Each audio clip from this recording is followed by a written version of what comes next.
and welcome to Teleislas News, the most relevant and important news of the day.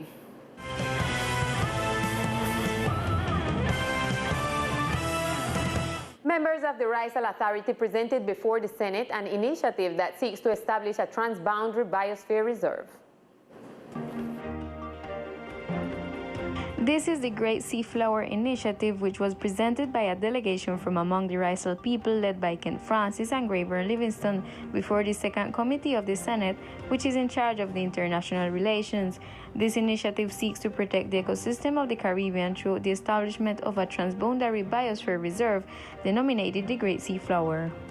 Raizal people, which we are Creole people, following up on the declaration made by our heads, the Raizal people heads, then we are asking, starting from our authorities in the Republic of Colombia, that it be considered the possibility of opening and constituting what we call a Grand Seaflower Reserve area under the authorities and direction of UNESCO. In view of this situation, the request that was made to the Second Committee of the Senate was the following. The proposal is very simple. The concern of the area of the seafloor is now distributed into many countries. After the Hague made their decision in 2012, Nicaragua have been considered the owner of a portion of it. After that, Costa Rica is already considered a portion of what Nicaragua did earn.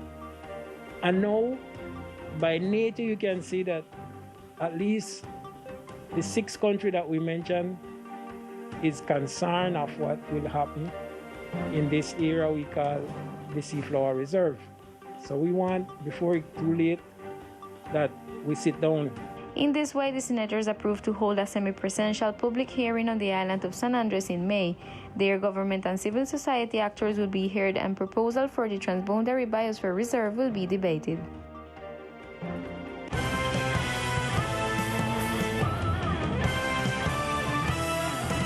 After so many ups and downs with the supply of medicines for the Clarence Renewal Departmental Hospital, the manager of the Social State Enterprise, or SSE, stated that new suppliers have been found. The manager in charge of the Social State Enterprise, Hilary Rodriguez, informed that as of yesterday, April the 12th, deliveries of the medicines that were pending are being made through the contracting of a new supplier that, according to the official, could put an end to the problem for the users on the island. Due to different situations and different issues that have been happening in our hospital through all these years. So it was a little complicated to get a provider for sell the medication into San Andres. But well, the good news is that finally we have right now we come with 2 different providers, and well, the idea is to get more in case it is possible. But the good news is that even though we delay, well, today, since yesterday, 12th of April, we have been giving out the medication that were pending to give to the people. On the other hand, the official explained that some medicines are missing, but that in the course of a week, they could be delivered, or that they will contact the people to deliver them directly to their homes. In case a person come and for him medication never comes specifically, well, the idea is that during the week more medication will be coming, so even we can even call the person for him to come, or the SA itself can get to the person home and give him the medication. It is worth mentioning that the problem with the delivery of medicines is an issue that has been plaguing the island community for years and has been increasing due to the recent negative events in the world economy caused by the coronavirus pandemic, in addition to the impact of the hurricanes that may have pushed the shipping companies to just focus on that issue. And the installation of the Electoral Monitoring Committee in charge of the deployment of the next elections to be held in 2022 began in the department. A year before Colombians go to the polls to choose their representative in the Congress of the Republic, the National Registrar, through Resolution 2098 of March 12 of 2021, set the electoral calendar of the different stages and activities to be developed. Among these, the departmental entities must create a commission for the coordination and monitoring of the electoral process, which is beginning to be formed this week on the island. In the auditorium of the National Police building, we had the installation of the Electoral Monitoring Committee. This committee is interinstitutional, through which we provide transparency and we conduct the electoral processes in view of the upcoming elections of 2022. This committee includes the National Police, the governor who presides it, the Secretary of Government, the Attorney General's office, the Control Office, and the military forces in the department. This committee will meet with the community, the political parties, and we will have meetings that will only be with the committee for the planning and logistics of the electoral processes. The departmental delegate of the National Registry, Jeffrey Corpus, indicated that this committee will have an important work during the election of 2022 in the archipelago. The primary function of the Electoral Committee is to watch over all the stages and activities that take place for the elections of the Congress of the Republic that will be held on March 13th, 2022. The registration of voter registration cards in Colombia for these elections began last Saturday, March 13, and will be extended until January 13 of 2022, 2 months before the legislative elections. Much attention. Jairo Rodriguez resigned from the seat as Secretary of Finance. Rodriguez became the head of this agency after changes were made in the cabinet of the interim governor, Allen J. Stevens. The reason for Rodriguez's decision and who will be in charge of the secretariat is still unknown. This news agency will be following the development of this information. And now we continue with all the news from the municipality of Old Providence and Catalina.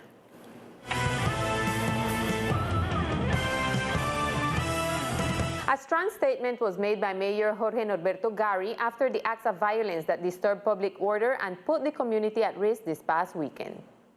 Mayor Norberto Gari made a statement on social media and announced the measures taken during the last Security Council that seeks to restore order and protect the community amidst the second peak of the pandemic. Extender el toque de queda. First, extend the curfew from Monday to Sunday from 10 p.m. to 5 a.m. 2. Establish the closure of beaches from 6 p.m. to 5 a.m. In the same sense, night navigation of small and recreational boats is prohibited except for artisanal fishing. No activity that may alter citizens' coexistence on Sunday, and the biosecurity measures are reiterated. As for the violent actions this weekend, he said that they correspond to quarrels between a young group of people. Sobre esto quiero ser enfático. About this, I want to be emphatic in that I will make a request to the IMPEC and the prosecutor's office, since many of them involved in the fight, disorders and squabbles have measures of house arrest or home jail as it is colloquially known, which makes it necessary to immediately revoke the measure. Some of the members of the community gave their opinion about the new decree. I think it's for two reasons. I think young people need to get in shape and behave themselves a little bit and get off the road and understand that is that time now for spraying and partying. It's time to keep themselves still and avoid to get in trouble and also avoid the contagion of the virus that is going around. I think it's a very good opportunity to keep down the amount of cases that we have in Providence. It is hoped that the new measures will help restore public order in the municipality. At this time, we continue with Victor Fusalba and the sport news of our archipelago.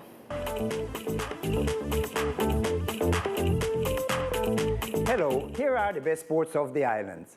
Successfully was the beach handball exchange between San Andres, Bogota, and Bolivar on the beaches of Sprat Bight. Due to the postponement of the sea and beach handball tournament, delegates took advantage of the fact some departments could not postpone their trip already confirmed, so this led to an important exchange of friendly matches as a pilot test on the beaches of Sprat Bight. On this occasion, the teams from Bogota and San Andres face each other in the female category. We spoke with Jonathan Rubio, the coach of the national team of San Andres. Estamos aprovechando que llegó Bogotá y Bolívar.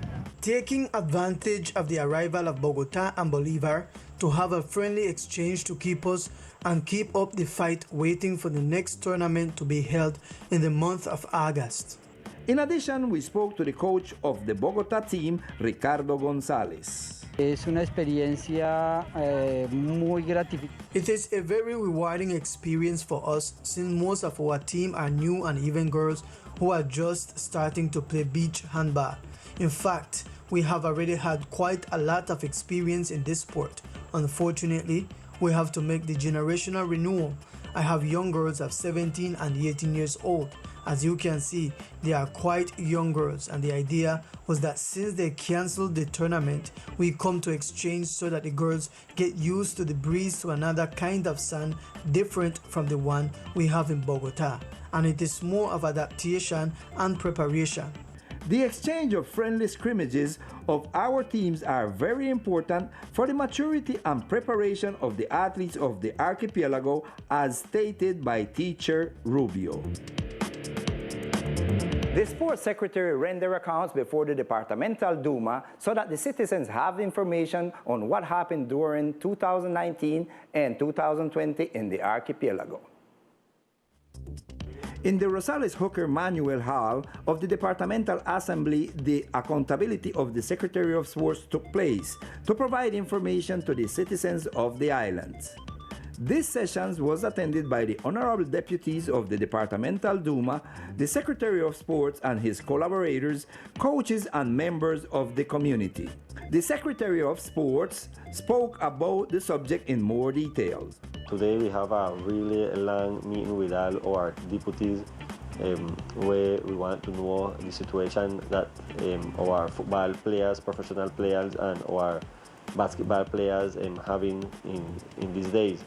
I know that everybody want to know, want to get answer, because right now we want to know what happened in the 2019 and 2020. So I believe we make a really interesting exercise where we tell all the community and all the community that make them question, we should really try to answer them, and the deputies them must really be very clear and put some condition.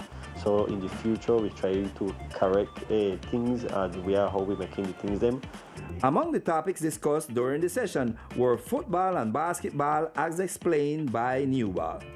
I believe that the professional sport from any discipline whatsoever, we will be basketball, football, karate, always in every secretary plans.